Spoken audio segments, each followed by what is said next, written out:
तो देखो भाई, तो डिहाइड्रेशन ऑफ अल्कोहल्स की बात करें, ये भी एक टाइप का बीटा एलिमिनेशन की बात करते हैं। ठीक, यहाँ पे हम लोग कंडीशन देखो क्या क्या है। डिहाइड्रेशन माने वाटर का निकलना।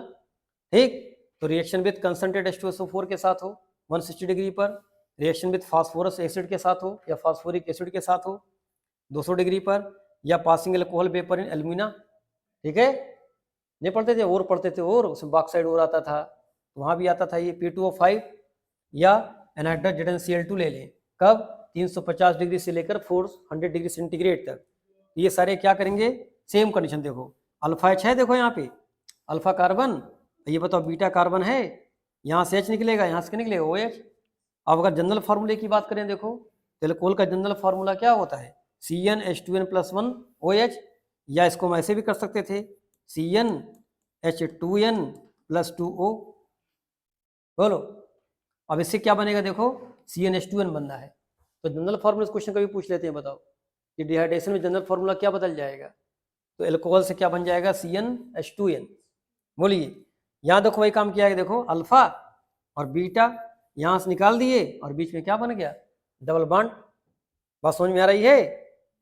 बोलो, फिर देखते हैं हम लोग, देखो आगे क्या बात कर रहे हैं। देखो हम लोग फिर कुछ और देखो दिया गया, फिर उसके बाद यहाँ भी देखो सेम कंडीशन दिया गया, देखो अल्फा बीटा दे दिया गया यहाँ पे आपको बताने के लिए। क्या बन जाएगा? इसका इथीन बन जाएगा। यहाँ देखो कार्बोकैटायंस इंटरमीडिएट होगा, इसलिए रीअरेंजमेंट की पॉसिबिलिटी होगी। बात समझ रहे हैं? तो जहां भी कार्बोकैटायंस बनेंगे वहां रीअरेंजमेंट आपको सोचना ही पड़ेगा। ठीक, ऑर्डर ऑफ क्या मिलेगा इसका भी? 3 डिग्री मोर रिएक्टिव होगा अल्कोहल 2 डिग्री से, 2 डिग्री ज्यादा रिएक्टिव होगा 1 डिग्री से। बोलो बोलो जी। बाकी कई चीज पे डिपेंड करेगा कि टेम्परेचर क्या होगा, कंसंट्रेशन के, इस पे भी डिपेंड करेगा।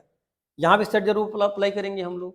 ठीक है, कहाँ से निकालेंगे H हम लोग? जिस कार्बन पे H सबसे कम होगा, जिस बीटा पे। ठीक है, तो देखो during dehydration alcohols and dehydrohallucination of alkyl halide, the product is preferentially the one in which maximum number of alkyl group are attached to the doubly bonded carbon atoms, जिसको बोलते हैं more substituted alkenes।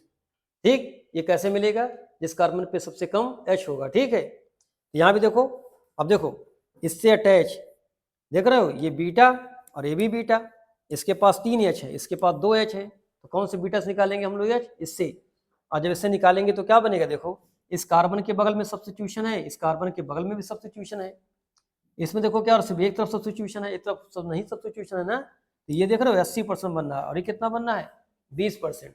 तो major कौन सा बनेगा? मोर substituted. Confusion हो तो alpha H निकाले देख लेना। ठीक है, या आई इफेक्ट लगा सकते हो, प्लस आई इफेक्ट लगा सकते हो, या देखो इसको ऐसे कर सकते हो, इस बॉन्ड को तोड़ दो, नेगेटिव पॉजिटिव कर दो। अब नेगेटिव पे कोई H जोड़ दो पहले से ही। अब देखो ये पॉजिटिव चार्ज बन रहा है, देखो इस पॉजिटिव के दोनों तरफ क्या? प्लस आई इफेक्ट देखो है दोनों तरफ।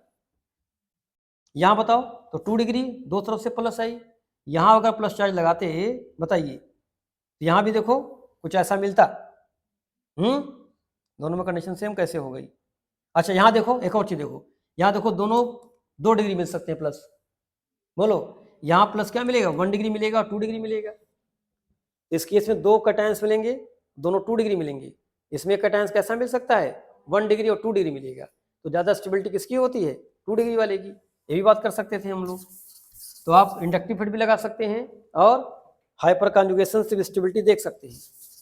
अब देखो एक क्वेश्चन दिखाया गया हाइड्राइड शिफ्ट का, जहाँ पे रीअरेंजमेंट की पॉसिबिलिटी है। देखो यहाँ पे क्या हुआ, देखो OH दिया, देखो इस कार्बन पे अल्फा कार्बन है, इसको तोड़ेगा तो यहाँ क्या मिलेगा आपको? Plus charge. अब इसके बगल में देखो 3 डिग्री दिखाई पड़ रहा है आपको कार्बन, तो यहाँ से जो H है ना, यहाँ शिफ्ट हो जाएगा। शिफ्ट हुआ तो क्या बन गया बताओ? 3 डिग्री यहाँ बन गया। अब क्या करेगा बताइए? तो मेजर प्रोडक्ट कौन सा बनाएगा? देखो ये।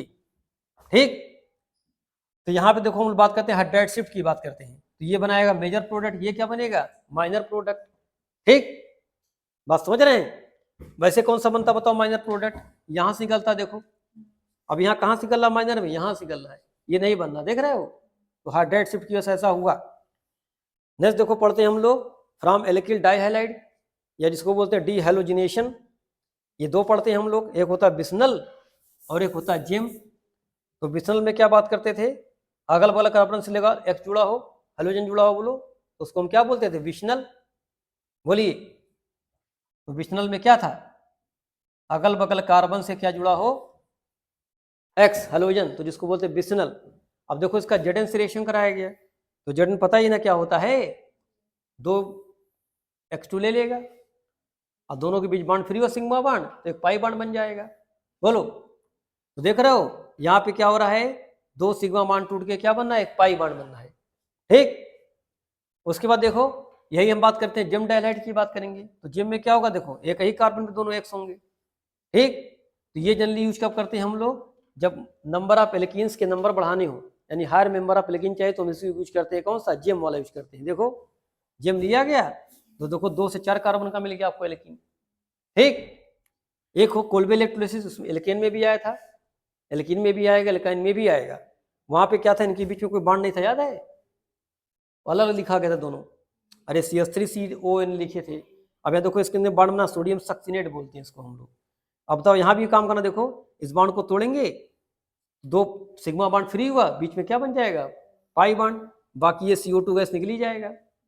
Na के साथ क्या बनाएगा, NaOH, ये 2 कहाँ मिलेंगे आपको, बेसिकली इसको CH2 कर देना, CH2 और CH2, ये दोनों कहाँ मिलेंगे आपको, एनोड पे।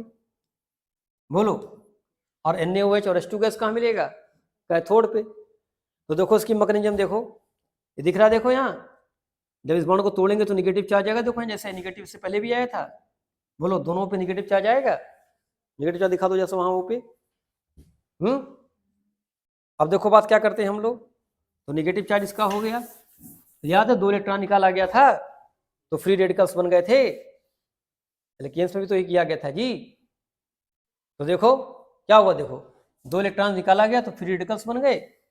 अब ये बॉन्ड कैसे टूटेगा, हाफ इधर हाफ इधर, ऐसे हाफ इधर और हाफ इधर टूटेगा, एक डॉट यहाँ पे आएगा, डॉट डॉट क्या बना लेंगे, डबल बॉन्ड, तो बन गया CO2 गैस, और साथ में सही क्या बन जाएगा, CH2 बन जाएगा।